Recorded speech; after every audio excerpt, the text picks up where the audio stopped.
목포 부동산 투기 혐의로 기소된 손혜원 전 더불어민주당 의원에 대해 대법원이 최종 벌금형을 선고했습니다. 부패방지법에 대해선 무죄로 판단했지만 부동산 실명법에 대해선 벌금 1,000만 원을 선고했습니다. 2023학년도 대학 수학 능력시험이 끝났습니다. 차분한 분위기 속에 광주 전남 수험생 3만여 명은 무사히 시험을 마무리했고 학부모들은 자녀들이 노력한 성과를 얻기를 기원했습니다. 세월호 참사 희생자를 추모하고 해양안전 의식 고취를 위해 국비로 건립한 징도 국민해양안전관이 완공을 앞두고 있습니다. 하지만 정부가 운영비의 40%를 진도군에 떠넘기는 바람에 진도군이 어려움을 겪을 처지에 놓였습니다. 빅데이터에 기반한 KBC의 의정평가에 대해 지역민과 정치권에선 지역 국회의원 18명에 대해 객관적으로 검증할 수 있는 기회였다고 평가했습니다. 여러분 안녕하십니까? KBC 8시 뉴스입니다. 목포 부동산 투기 혐의로 기소된 손혜원 전 더불어민주당 의원에게 대법원이 최종 벌금형을 선고했습니다. 대법원은 부패방지법에 대해서는 무죄로 판단했지만 부동산 실명법에 대해서는 유죄로 판단한 원심을 그대로 인정했습니다. 박성우 기자의 보도입니다. 손혜원 전 국회의원이 받던 혐의는 모두 두 가지입니다. 2017년 5월 목포의 도시재생 사업에 대한 비밀 자료를 미리 파악해 부동산을 사들인 부패방지법과 조카 등 타인의 명의로 부동산을 사들인 부동산 실명법 위반 혐의입니다. 검찰은 손 전 의원이 목포의 도시재생 사업 정보를 미리 받아 개발구역 내 토지 26필지와 건물 21채 등 14억 원의 부동산을 매입한 것으로 봤습니다. 1심 재판부는 부패방지법의 경우 비밀 자료를 기반으로 부동산 매입을 한 것으로 보인다며 유죄 판결을 내렸습니다. 반면 2심에서는 도시재생사업 정보와는 무관하게 목포 지역 부동산을 지인들에게 매입하도록 한 점을 봤을 때 지역 개발을 도모한 것으로 봐야 한다며 무죄 판결을 내렸습니다. 조카와 보좌관의 딸 명의, 배우자가 대표로 있는 재단 명의 등으로 부동산을 구입한 부동산 실명법 위반은 1, 2심 모두 유죄로 봤습니다. 대법원 일부는 2심 재판부의 판단이 합리적이라며 부패방지법 위반 혐의는 무죄, 부동산 실명법 위반 혐의는 유죄로 최종 확정했습니다. 두 혐의 모두 유죄였던 1심에서는 징역 1년 6개월을 선고받았지만 부동산 실명법 위반만 유죄 판결받았던 2심에서는 벌금 1,000만 원으로 형량이 낮아졌고 이번 대법원 판결로 벌금형이 확정됐습니다. 한편 목포 구도심 부동산을 자기 딸 명의로 매수하고 친구들에게 도시재생 사업 정보를 알려준 혐의로 함께 재판에 넘겨진 손 전 의원의 보좌관 조모 씨에게는 징역 6개월에 집행유예 1년이 확정됐습니다. KBC 박성호입니다. 2023학년도 대학 수학 능력시험이 끝났습니다. 올해에도 코로나 수능이라 응원전은 볼 수 없었지만 차분한 분위기 속에 광주 전남 수험생 3만여 명은 무사히 시험을 마무리했습니다. 수능날의 표정을 고우리 기자가 정리했습니다. 동이 트기 전 광주의 한 수능 시험장. 코로나로 사라진 응원전을 대신해 동네 꼬마 아이들이 손수 만든 팻말을 들고 나왔습니다. 형님, 누님, 수능 시험 잘 보세요. 하나, 둘, 셋, 파이팅! 입실 마감 시간이 다가오자 도시락을 손에 든 수험생들이 하나둘 시험장으로 들어서고 학부모는 멀어지는 자녀의 뒷모습을 보며 좋은 결과를 얻기를 기원했습니다.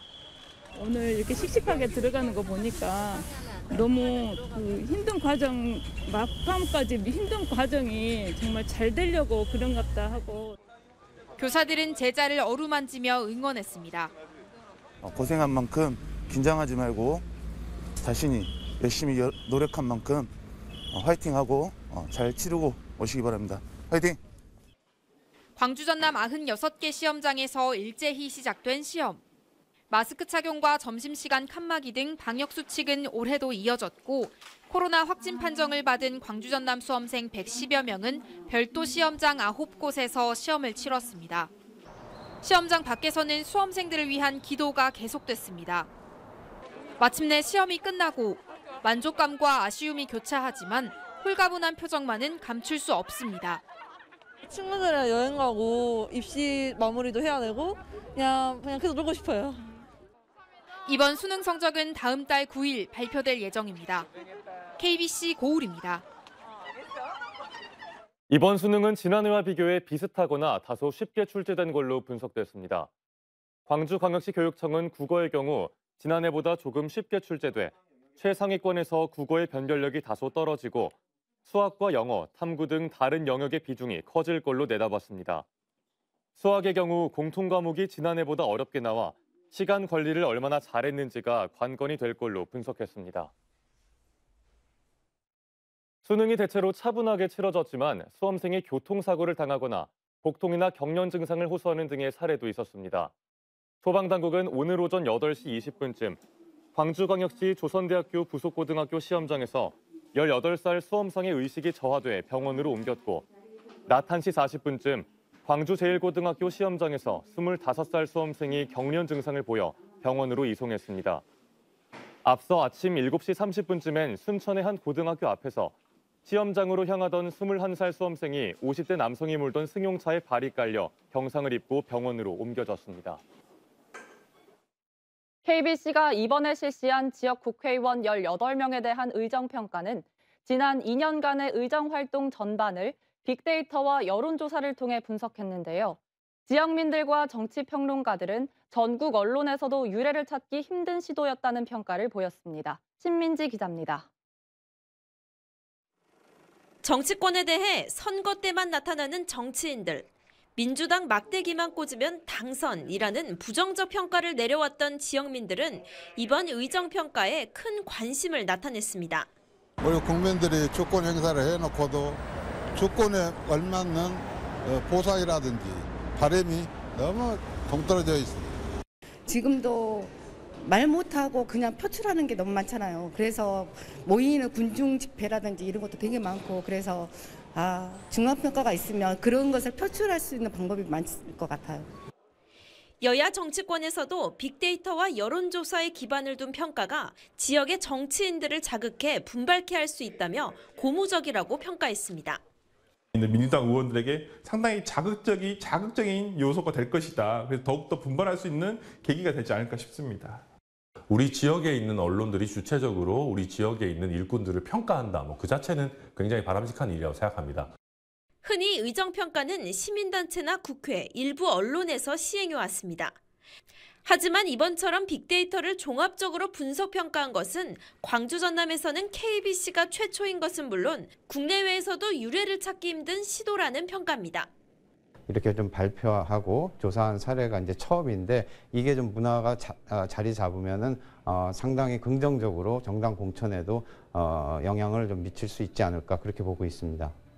지난 2월 광주 전남 시군구 단체장 27명과 지방의회에 대해 역량평가를 실시한 KBC는 총선 1년을 앞둔 내년에도 유권자들의 알 권리를 충분히 보장하기 위해 지역구 국회의원에 대한 의정평가를 시행할 계획입니다. KBC 신민지입니다. 세월호 참사 희생자를 추모하고 해양안전 의식 고취를 위해 건립한 전남 진도 국민해양안전관이 완공을 앞두고 있습니다. 정부가 국비를 들여 건립했지만 매년 10억 원에 이르는 운영비를 지자체 몫으로 떠넘기는 바람에 진도군이 어려움을 겪을 처지에 놓였습니다. 이동근 기자의 보도입니다. 세월호 참사 희생자들의 추모 공간이자 해양안전 체험시설인 진도 국민해양안전관입니다. 희생자들을 기리는 추모탑과 조형물이 들어섰고 해상사고에 대비하는 선박 모형과 각종 안전체험장, 생존 수영장, 유스호스텔 건립이 막바지에 이르렀습니다. 시험 가동과 준비 작업을 거쳐 내년 7월 개관을 앞두고 있는데 진도군은 걱정이 앞섭니다. 정부가 국민해양안전관의 1년 운영비 25억 원의 40%인 10억 원을 진도군이 부담하도록 하는 방안을 굽히지 않고 있기 때문입니다. 재정 자립도가 열악한 진도군으로서는 매년 10억 원이 넘는 운영비는 큰 부담입니다. 세월호 참사 후속 대책으로 국무회의에서 의결한 사안인 만큼 국민해양안전관은 사실상 국유재산으로 정부가 직접 운영이 이루어져야 한다는 입장입니다. 국비 60%, 군비 40%를 하게 되면 연 10억이라는 돈을 재정 자립도 9%인 진도군에서 부담하기 너무 어려움이 있습니다. 그런데 매년 10억이 아닌 또 물가도 상승이 되고 하게 되면 이 금액이 더 늘어나기 때문에 하지만 기재부는 국가시설이 아닌 보조사업으로 운영비 전액을 정부에서 부담한 사례가 없고 법적 근거도 없다며 지자체가 분담해야 한다는 입장입니다. 지원 근거 마련을 위해 세월호 특별법 개정안이 발의됐지만 국회 문턱을 넘지 못한 채 표류하고 있습니다. 100% 국비로 운영할 것을 주장합니다. 같은 근거법인 세월호 피해 지원법에 의해서 설립된 인천 추모관은 100% 국비로 운영하고 있습니다. 진도구는 한 발 물러서 2024년까지 운영비를 부담하고 2028년 목포 고화도 세월호 생명기억관이 조성되면 국가시설로 통합 운영할 것을 건의하고 있습니다. KBC 이동균입니다. 정부가 새로운 국가산업단지 조성을 추진하면서 전국 자치단체 20여 곳이 유치를 위한 총력전을 펼치고 있는데요. 오늘은 국토부 현장실사단이 국가산단 유치에 도전장을 낸 광주광역시 후보지를 둘러봤습니다. 광주광역시는 전기차와 자율주행 인프라를 집적시킨 미래차 전용 산단 구상을 밝혔습니다. 이상환 기자의 보도입니다. 광주와 전남에 있는 산업단지는 모두 119곳으로 이 중 81곳의 분양이 100% 완료됐습니다. 나머지 산단 역시 80%가 넘는 분양률을 기록하고 있어 기업이 공장을 더 지으려고 해도 부지를 찾기 힘든 상황입니다. 이를 감안해 광주광역시는 빅그린 산단 인근 330만 제곱미터 부지에 국가 산단을 유치하기 위한 경쟁에 뛰어들었습니다. 지난달 전기차와 자율주행 인프라를 집적시킨 미래 모빌리티 선도기지를 만들겠다는 내용의 제안서를 국토교통부에 제출했습니다. 오늘 현장 실사를 온 국토부 평가단은 빅그린 산단과 기아차 광주공장, 광주 글로벌 모터스 인프라에 큰 관심을 보인 것으로 알려졌습니다. 자율주행차 또는 수소전기차 이쪽으로 전환하는 시점에 있어서 산업이 굉장히 변화되는 변곡점에 와 있거든요. 그렇기 위해서는 집적된 국가산단이 필요하다는 판단을 내렸고 시점이 반드시 지금이어야 된다. 미래 모빌리티 선도도시 조성이 윤석열 정부의 지역 공약이었던 만큼 광주의 미래차 산단 계획은 전략적으로 탁월한 선택이란 평가입니다. 다만 미래차와 로봇 등 비슷한 컨셉의 국가산단 계획을 제출한 대구와 경쟁이 불가피하고 전국 20여 곳이 유치전에 나서 최종 후보지 선정을 장담할 수는 없습니다. 광주가 미래 모빌리티 선도도시가 되고 국가산단이 조성이 된다면 광주의 미래 먹거리는 굉장히 커질 것이고 특히나 미래 모빌리티 사업 같은 경우는 대한민국을 대표하는 도시로 발돋움하기 때문에 광주에 밝은 희망이 있을 수 있다라고 봅니다. 국토부는 다음 달 말 국가산단 최종 후보지를 발표할 예정입니다. KBC 이상환입니다. 금호타이어 노동자들이 사측이 체불임금 해결 방안에 대한 합리적인 해결책을 제시하면 논의할 의사가 있다고 밝혔습니다. 금호타이어 민주노동자회는 사측이 재상고 의사를 공개적으로 표명한 데 대해 시간을 소모적으로 보내지 말고 합리적인 체불임금 해결 방안을 내놓으면 진지하게 논의해보겠다는 성명서를 발표했습니다. 어제 광주 고법에서 열린 파기환송심에서 노동자 5명이 청구한 금액 가운데 70%를 사측이 지급하라는 판결이 내려졌고 판결에 영향을 받는 금호타이어 전현직 노동자는 3천여 명에 달합니다. 한국에너지공과대 캠퍼스 건물 9개 동이 다음 달 착공될 예정입니다. 전라남도 등에 따르면 한전공대는 학생회관과 연구 1, 2동 등 건물 9개 동 건축공사 계약을 조달청에 요청했습니다. 캠퍼스 건물 9개 동은 3,664억 원을 투입해 2025년 10월까지 순차적으로 완공될 예정입니다. 한전공대 학생들은 3년 후인 2025년 말부터 도서관과 학생회관을 이용할 수 있을 전망입니다. 전라남도가 에너지 분야 최대 규모 정부 포상인 한국에너지대상 시상식에서 최고인격인 대통령 표창을 받았습니다. 전라남도는 광역자치단체 최초로 에너지 전담 국단위 조직을 신설하고 세계 최대 규모인 8.2기가와트급 해상풍력 발전단지 조성을 통해 탄소 중립 실천에 노력한 점에서 높은 평가를 받았습니다.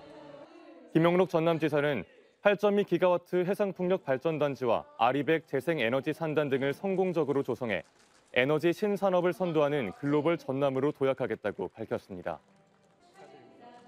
강진만에 이어 순천만에서도 H5형 조류 인플루엔자 항원이 검출돼 방역에 비상이 걸렸습니다. 방역당국은 지난 13일 순천만에서 발견된 흑두루미 폐사체를 검사한 결과 H5형 조류 인플루엔자 항원이 검출됨에 따라 고병원성 여부를 분석하고 있으며 반경 10km 이내를 방역 지역으로 정하고 해당 지역 내 가금 농가에 이동 제한 조치를 내렸습니다. 지난 11일 강진만 생태공원 고립폐사체에서도 H5형 조류 인플루엔자 항원이 검출돼 확산 우려가 점차 커지고 있습니다. 기후 위기와 미세먼지 대응 방안을 논의하는 에코포럼이 관심을 모았습니다. 오늘 순천 삼산도서관에서 기후 위기와 미세먼지를 주제로 열린 포럼에서는 미세먼지 저감을 위한 친환경 자동차 보급과 도시 대기 환경, 대중교통 정책 방안 등이 다양하게 논의됐습니다. 이번 에코포럼에는 전남 녹색연합과 녹색교통 등을 비롯한 기후변화와 탄소중립 관련 기관 관계자 등 100여 명이 참석했습니다. 그런 방향이라면 나주 혁신도시에서 부산을 잇는 고속버스 노선이 오는 21일부터 운행에 들어갑니다. 금호고속은 다음 주 월요일인 오는 21일부터 나주 혁신도시에서 부산 사상을 하루에 4회 왕복 운행하는 고속버스 노선이 운행에 들어간다고 밝혔습니다. 나주 혁신도시에서 첫 출발은 오전 8시 20분, 부산에서 마지막 출발은 오후 4시입니다. 금호고속은 지난 4월부터 나주 혁신도시에서 서울을 운행하는 노선을 하루 3회 운행하고 있습니다. 목포시가 시내버스 파업에 대해 시민을 위한 대원칙하에 대처했다며 원칙을 지켜 정상화 방안을 마련하겠다고 밝혔습니다. 목포시는 입장문을 내고 시민과 학생들의 파업 철회 요구가 많아 합의가 불가피했다며 노사의 양보를 얻어내 시 재정 부담을 최소화했다고 말했습니다. 목포시는 이어 시내버스 회사가 12월 말까지 제시할 개선 방안이 대중교통 정상화를 위한 현실적인 대책이 되도록 시민들의 뜻을 담아 노력하겠다고 밝혔습니다. 전라남도는 2022년 기본형 공익직불금 4,388억 원을 19만 4천 명의 농업인과 농업법인에게 지급할 예정입니다. 이 중 농가 단위로 지급되는 소농직불금은 8만 명에게 974억 원, 농업법인 단위로 주는 면적직불금은 11만 4천 명에게 3,414억 원입니다.